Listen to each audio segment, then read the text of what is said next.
and welcome to the Movieception Show. My name is Fariba, and today we're about to watch episode 3 of Daredevil Born Again. So yeah, as I said, I'm very excited for this journey. We got to see the first episodes last week. A lot of people have been talking about it. A lot of people have been talking, especially about the first 15 minutes of the premiere episode. I already given my thoughts about it. I mean, if you have not already seen it, I mean, what are you doing? I already posted it last week, right as the episode had dropped. But yeah, I'm very intrigued to see where we're going to go moving forward. It's pretty clear that what we're going to see in terms of Matt's story is that eventually he's going to find the strength to become Daredevil again. We kind of already saw bits and pieces of him kind of manifesting his Daredevil side, his darker side, his vigilante side. And a funny thing enough is that, you know, they have that discussion. So him and Fisk have that discussion at the diner saying that they've become so-called changed men and that, you know, they're trying to put a boundary in terms of, you know, their previous personas. And yet here we got to see at the very end how each of them kind of started to go back to their old ways. So I would imagine that we're going to continue to see that kind of unfold as we get more and more into the season. Today was just one episode. I know we're going to have that weird mid-section type where we're going to have 2 episodes in the middle of the show's airing, but I'm going to hope it's for a good reason. So yeah, I mean, I don't think there's really anything else I can go off of because again, we're only just at the beginning of Daredevil Born Again. We haven't really gotten down to juicy bits. I don't know if we're going to see Frank cancel yet because I know he hasn't showed up yet, but we know he's going to show up at some point. We kind of got a little bit of kind of some hits and clues about this, especially at the end of the episode with one of the cop guys, what looks to kind of be like a Punisher inspired tattoo. So he must be involved in some way, somehow. Maybe there's just some kind of misunderstanding. Who knows? We'll see about that hopefully very soon. Yeah, I don't think I have any other questions. So I think it's just best to kind of just get right down into episode 3 of Daredevil Born Again. Evening, gentlemen. Oh, nippy, isn't it? Couldn't trouble you for the keys to this fine vehicle, could I? Thank you very much. And, you a hard man, are you? Yeah. Silly wee bastard.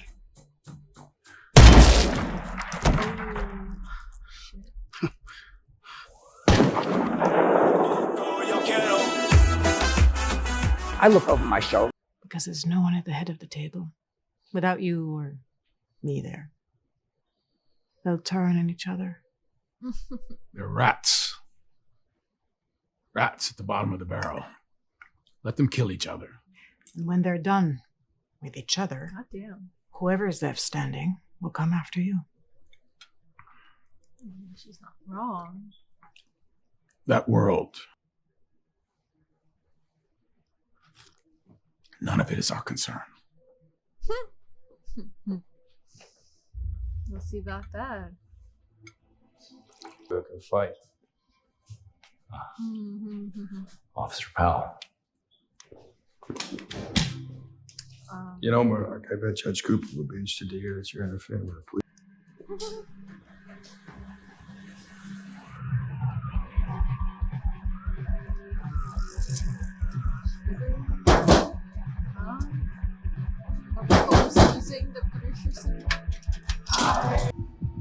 Don't react, Hector. We yelled, we flashed our badges, but he just kept on coming. He starts pounding on us. And then I feel Kel pull him off me. He's lying. Next thing I know, the guy just takes... Like it was He nothing. lied. Objection. Beating. Sustained. Officer Powell, good morning. I'm told you have a black eye. I hope everything is okay. Yeah, don't worry about it. You know, there's this thing they say in boxing, the best cure for a black eye is fast hands. Objection. Sustained. Come on, Mr. Murdoch. I never heard of him. It's curious, because as I understand it, Vicky Torres is a confidential informant, used to work with the NYPD. In fact, used to work with you and Officer Shanahan directly. I hope you're getting this through. Torres cannot testify. Holy frick, what is up with those Punisher? What the frick? You good? Yeah.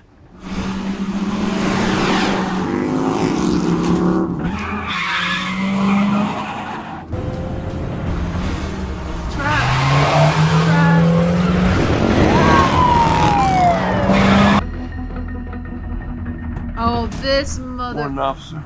Get out of the van, asshole. Where is he?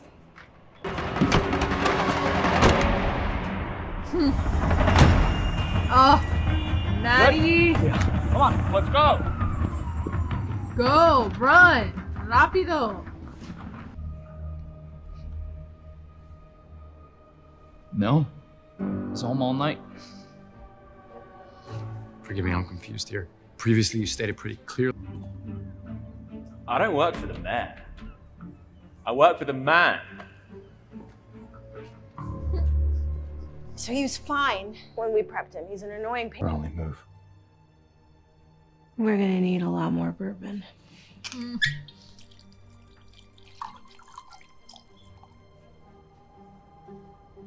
What you're trying. To tell him to pay Victor 1.8 restitution for the hijacking.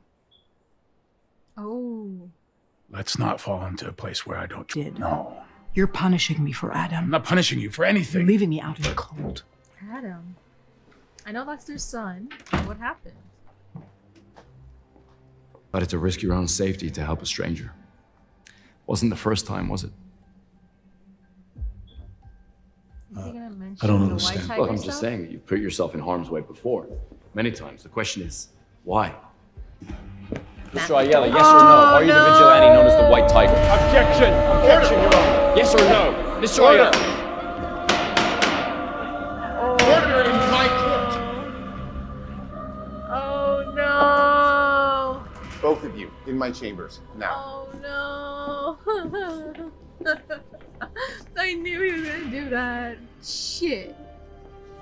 On me into suppressing this information. You lectured me about what's right and wrong, and then you have the nerve to stand up and make a mockery of my courtroom. Wasn't my intention, Your Honor. They somehow got to my star witness. My hand was forced. What happened to all that lofty rhetoric about unfairly biasing the jury? Hector's well within my Is there a wisdom. division of hypocrisy at Murdoch? All right, stop it. Hold it. Stop. Ah. You can strike this from the record, but that is pointless. I can declare. It wasn't your secret to tell.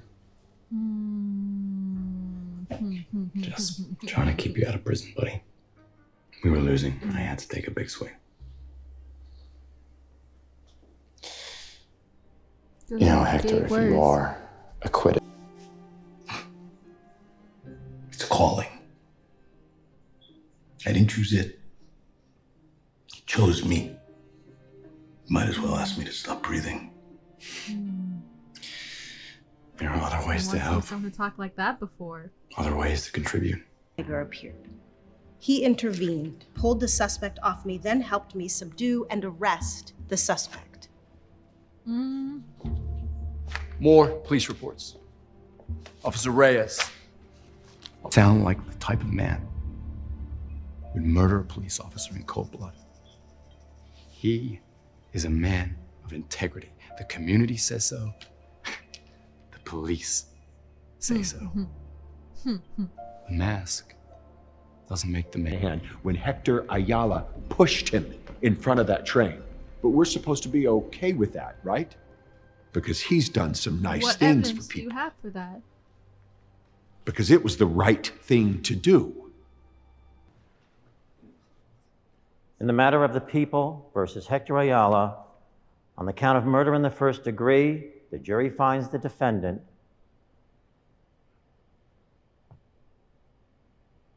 not guilty. Oh, nice. On the count of murder in the second degree, the jury finds the defendant slaughter. In the first degree, the jury finds the defendant not guilty. This matter is concluded. Justice was served, everyone. There's no further comment at this stage. Thank you.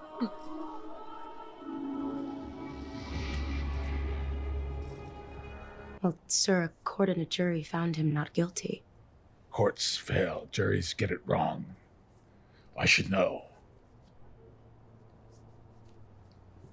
And now, Una palabra no dice nada. Oh, he's still Y al mismo tiempo lo esconde. Hector Ayala demands that I keep it.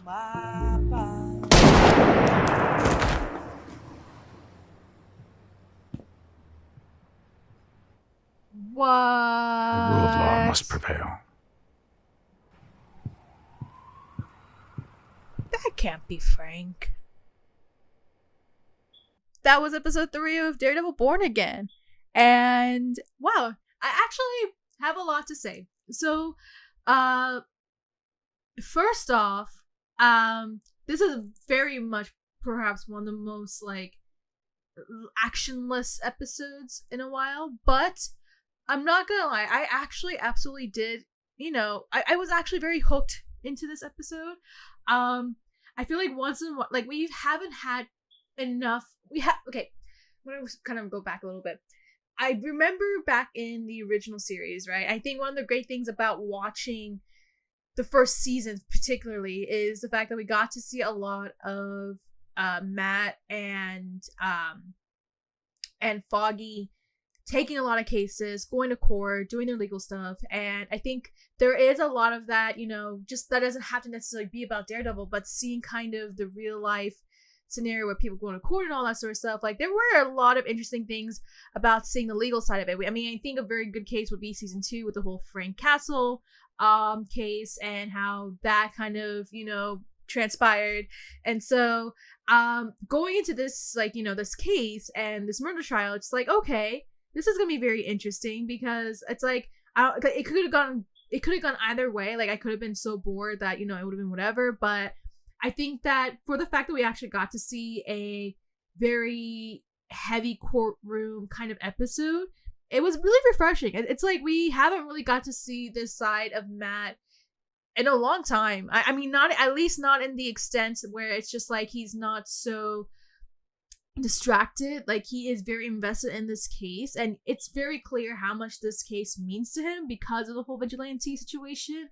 And like, it's like he understands what's going on, but then at the same time it's like, okay, well, yeah, so but yeah, I mean, it makes a lot, it makes, there's a very clear case as to why this case happened the way it is, why he took in the first place. There's a lot of similarities between him and Ayala, and it's just like, okay, great, we get to see this really intriguing case. We're seeing kind of the corruption of how the system is. Then at the same time, we can see how the system will still work if you can try and retool it any sort of way.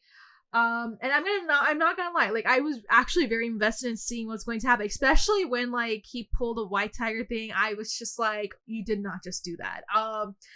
And so it's just like, and I think what's really intriguing about this, that there is a little bit of hypocrisy with what Matt just did in terms of like exposing his alter ego as a white tiger, because we've seen what happened with Matt, like when he used to be the Daredevil. Like, he always honed on the fact that he wanted to make sure that his identity was secretive as possible, because I mean, the more people who knows about him, the more that people around him are going to be in trouble. And that's always the case. That there's a reason why there's a reason why heroes do have to wear capes, because they can't just be normal people. Just like someone like Matt Murdock, who, may just come out as looking as blind, but actually has some very enhanced abilities. It's like the last thing we want is to have anyone who is as powerful, a villain who's powerful enough to then use that as an advantage to then hurt people around them. And I think that's the case here. And we see basically kind of the consequence of Matt's action here, because even though he did win Ayala his case, it came at the price of his life. And I would imagine that's going to be a key thing going into episode 4, is how Matt's going to react to that, knowing the fact that he did pull a pretty hypocritical move in exposing his identity. And we saw the consequences of that, of course, at the end, with basically him getting killed because of the fact that now that his identity has been exposed, people know who he is, and therefore, and because of the fact that, he was involved with this case with the cops and everything, it's just like, yeah. So, but overall, I actually did really enjoy this. It was a really, refreshing courtroom drama, something that we should have gotten a lot of when we were, getting this other show called She-Hulk, which really lacked a lot of the whole courtroom legal aspects, whereas it's like here we know how it's a very key thing with Matt, because that's basically his daytime job. Like, why can't we just see kind of what he does in his personal life that isn't just always him being Daredevil? And we got to see him in action, like how he does it. I mean, we can see he's pretty stubborn when it comes to the courtroom stuff. I mean, that's typical Matt Murdock, but also that's one of the reasons why he's a very good lawyer. It kind of goes back to what was it? Spider-Man No Way Home, right? It's like when he grabs the brick, he's like, and Spider-Man's like, you because he's like, I'm a very good lawyer. So we see why he's a very good lawyer, but there's probably a point where he didn't think about the long-term concerns that would have happened if, this happened. So which is unfortunate. Now and I feel like, of course there's the whole news about the fact that the actual actor who plays White Tiger passed away long before, I believe, to cancer or something like that. So it's like, I know that's going to hurt a lot of people very deeply, just to see kind of the results of what happens with White Tiger. And so we're just gonna have to see what happens, how this is going to impact Matt. I'm gonna assume that's going to impact Matt in the next episode, knowing the fact that he kind of played a role in his death. But also we're going to see kind of the corruption, right? Now, as to whether or not Fitz was involved in that, we don't know as of right now. I mean, he is very pro-police here. We see that even his interview with BP Report, that, he's clearly anti-vigilantism, and he's trying to make that as a very clear point. And there's even right before where there's just that comment being made by Matt, and you can just tell there's a bit of a political clash with that. So we have that. Now, I think a key thing we should not forget is the whole Punisher symbol. I mean, this is now becoming a very clear thing, and this is probably what's going to result in Frank Castle to show up. I think it makes a lot more sense now why we're starting to get this, why he's going to be a little bit more involved in the series. I mean, of course, we haven't seen him yet. We still yet to show up, but yeah, there seems to be this kind of misuse of the Punisher symbol. It seems as though that it's very much being used by those in the police from the looks of it.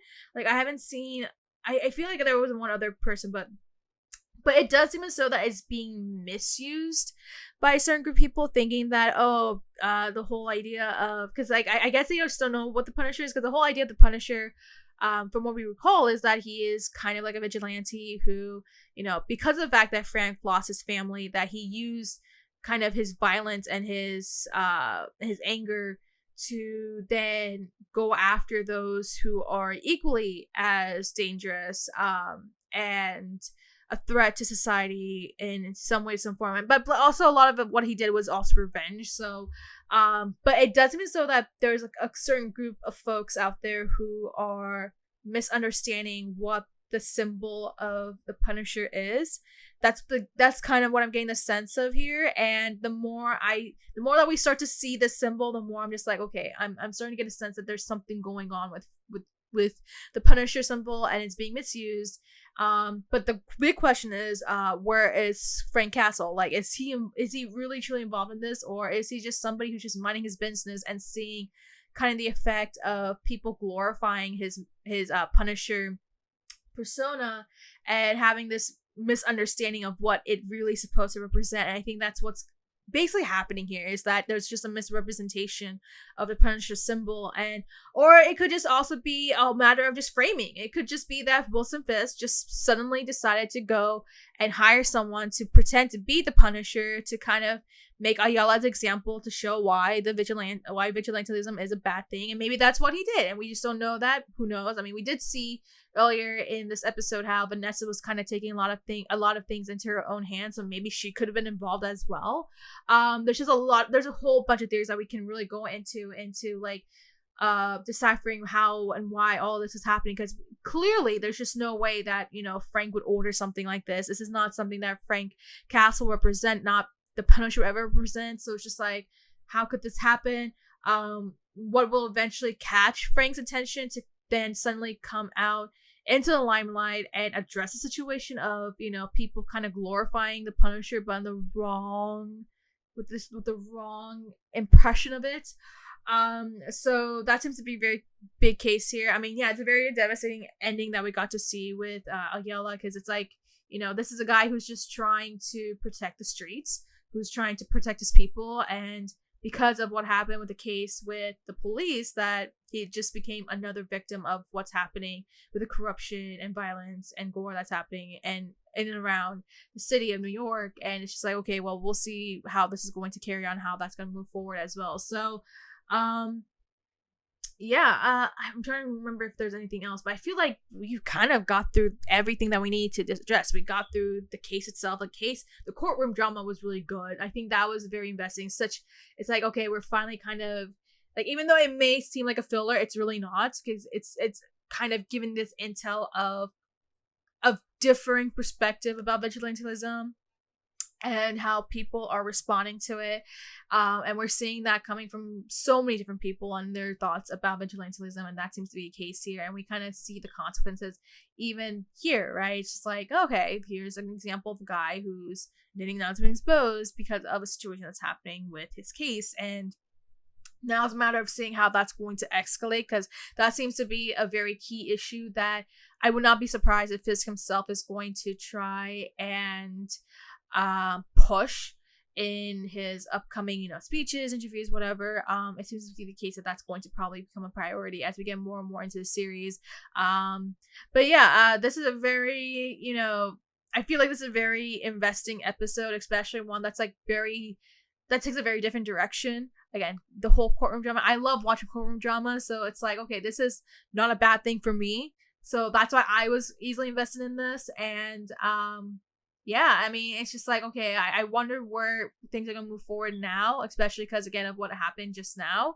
What this means for Matt. Will this change direction for Matt to then eventually reconsider his whole stance about vigilantism? Or maybe he'll realize that he made a really grave mistake by exposing his identity as a White Tiger, because now that ultimately led to his death.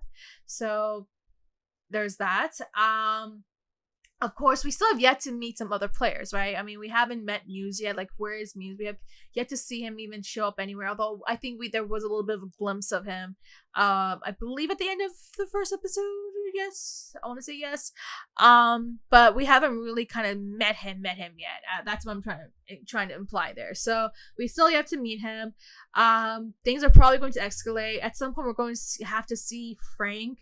As to what circumstances, we don't know yet, although it's starting to become a little bit more clear why he's going to show up. It's just a matter of when, then, if. I mean, there was never going to be an if. It was just a matter of when. Very intriguing episode. Definitely hooked me. It's so unfortunate to see what happened to the White Tiger, because it's just like you're rooting for him, and then it's just like that ends up. It's like you're kind of in disbelief with what happened, and it's like, this is the last thing I ever wanted. So, I think this is a very good episode that we got tonight. I think after tonight we have 6 more episodes left. I know if today's episode 3. Okay, so episode 4, we're gonna have just a single episode next week. It's the following week that we're going to have the double. We're gonna have the double feature, I guess. So very excited to see how things are gonna move forward. I'm going to imagine episode 4 is going to be a big deal. Let me know your thoughts now, having seen tonight's episode. What do you think about the change of pace here? It's very courtroom drama heavy. I know it's not exactly going into this whole like, oh, Daredevil and him kicking butt and going into action. There's a lack of that in this episode. I don't even think, aside from what happened at the end, that there really was much action going on. So, but even that being the case, what are your thoughts just seeing kind of the shift in that pace? Like, just seeing basically a courtroom drama unfolding with Ayala's case. What do you think about just kind of the circumstances? Do you think what Matt did was the right thing to do, especially because then you start to kind of think about the hypocrisy, and maybe did he really cross the line? I feel like that's gonna be a big question. Like, did he really cross the line? What do you think about Matt's methods as a lawyer? I wonder if this is what he did with Peter's case back in No Way Home. Of course, the whole situation with Fisk and him, like, what does this mean going forward? His whole, stance on vigilantism.